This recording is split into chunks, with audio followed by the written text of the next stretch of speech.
ఇంకా మీరు ఈ రోజుకిన మళ్ళీ తిరిగి అధికారం కావాలని ఆలోచనలో ఉన్నారు. చూద్దాం, కాలమే నిర్ణయిస్తుంది ఇవన్నీ. రైతు రుణమాఫీకి రేషన్ కార్డు లింకు లేదని సీఎం రేవంత్ చెప్పినా అమలు కావడం లేదని హరీష్ రావు అన్నారు. ఎన్నిసార్లు చెప్పినా బుద్ధి మారదు, మీరు మారరు.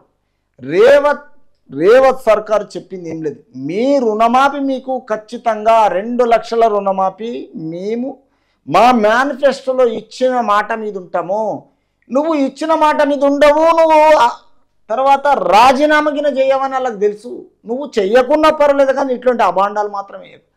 రేషన్ కార్డు ఫ్యామిలీ మెంబర్ లేక ఫ్యామిలీలో ఎవరున్నారు చూడమన్నారు, అది లేకున్నా ఇస్తా అంటున్నారు. రేషన్ కార్డు లేకున్నా ఇస్తా అంటున్నారు. రేషన్ కార్డుకి లింక్ పెట్టలేదు. ఇది మీరు కావాలని ప్రజల్లో మిమ్మల్ని ఎక్కడ తిరగనియరని ఇది ఒక వంక పెట్టుకొని బయట తిరుగుతున్నారు.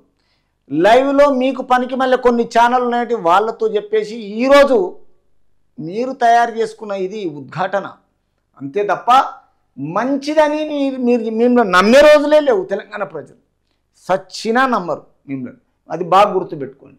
లక్షలోపు రుణమాఫీకి అర్హులైన వారిలో 30 నుంచి 40% మందికి లబ్ధి జరగలేదని తమ అధ్యయనంలో వెల్లడైందన్నారు. ప్రభుత్వ బదిలీల్లో పారదర్శకత లేక అన్ని వర్గాలు రోడెక్కుతున్నాయన్నారు. అబ్బూ ఈడ ధర్నా చౌకులు బంద్ చేసి హౌస్ అరెస్ట్ చేసి మీరు ఎక్కడ ఎవరిని ప్రతిపక్షం లేకుండా చేసి ఇన్రు ఈరోజు చేసేదాన్ని పట్టుకొని నిందలేస్తున్నారు. ఈ అధ్యయనంలో మీకు వెల్లడైంది అంటారు. ప్రభుత్వ బదిలీలో పారదర్శకత కూడా అన్ని వర్గాలు రోడెక్కుతున్నాయన్నారు. అవును, బాగా అలవాటు తయారు చేసిరు. పోలీస్ డిపార్ట్మెంట్లో ఇట్లా వాడుకున్నారు. మామాళ్ళు మొత్తం బామ్మాడిది వాడుకొని ఫోన్ ట్యాపింగ్ చేసేసారు. ఉన్నోళ్ళు మొత్తం ఉద్యోగస్తులు ఎక్కడుంటే అక్కడ 10 ఏళ్ళు మొత్తం అదే ఉద్యోగం అక్కడే లంచగొంటితనం నేర్పించేసారు. ఈరోజు ఉద్యోగులకు కరెక్ట్గా అవినీతి పరిపాలన చూపించిండ్రు, కరప్టెడ్గా కొనసాగించిండ్రు. వాళ్ళు డ్యూటీలు చేయకుండా అసోసియేషన్లు ఏర్పాటు చేసుకున్నారు. తర్వాత జూనియర్లను టెంపరీగా పిల్లలను తీసుకొచ్చి వాళ్ళు పని చేసుకుంటారు. వీళ్ళేమో బయట తిరగాలి, వాళ్ళు ఈడ పని చేయాలి. బీఆర్ఎస్ ఈ విధంగా తయారు చేసింది. అందుకే ఈ రోజులలో కాంగ్రెస్ ప్రభుత్వం వచ్చి నీతి నిజాయితీగా మీరు ఇంతకాలం అయిపోయింది సేమ్ ప్లేస్లో ఉద్యోగాలు చేస్తే ఇది బాగుండదు, ప్రభుత్వ కాదు ఇది ప్రజాస్వామ్యంలో 2 ఇయర్స్ మరి లేకపోతే 3 ఇయర్స్ ఈ లిమిటేషన్లో ట్రాన్స్ఫర్ చేస్తే ప్రజలకు అనుకూలంగా ఉంటారు. కొత్త ప్లేస్లో పోతే కొన్ని ప్రభుత్వం లాభదాయకంగా ప్రజలకు ఉంటుంది.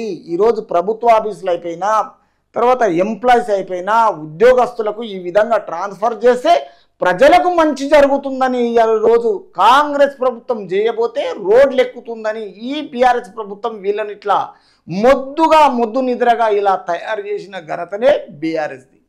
ఈ బీఆర్ఎస్ వాళ్ళకు అందుబాటులో ఉండి ఈరోజు వీళ్ళు ఏం చేస్తున్నారంటే బెల్లం లేని బూరలు చేసినట్టుగా బీఆర్ఎస్ ప్రభుత్వం ఎట్లా చేసిందో మీరు అట్లా చేయండి, మేము అట్లనే ఉంటాము, 10 సంవత్సరాలు అదే ప్లేస్లో మేము ఉద్యోగం చేస్తామని మొండిగా ప్రవర్తనలతో బీఆర్ఎస్ ప్రభుత్వం ఇలా తయారు చేసింది. ఈరోజు పోలీస్ డిపార్ట్మెంట్ ఏం చేసింది తెలుసు, ఉద్యోగులను ఏం చేసింది తెలుసు, ఎవరికి నోటిఫికేషన్లు ఇవ్వలేదని తెలుసు.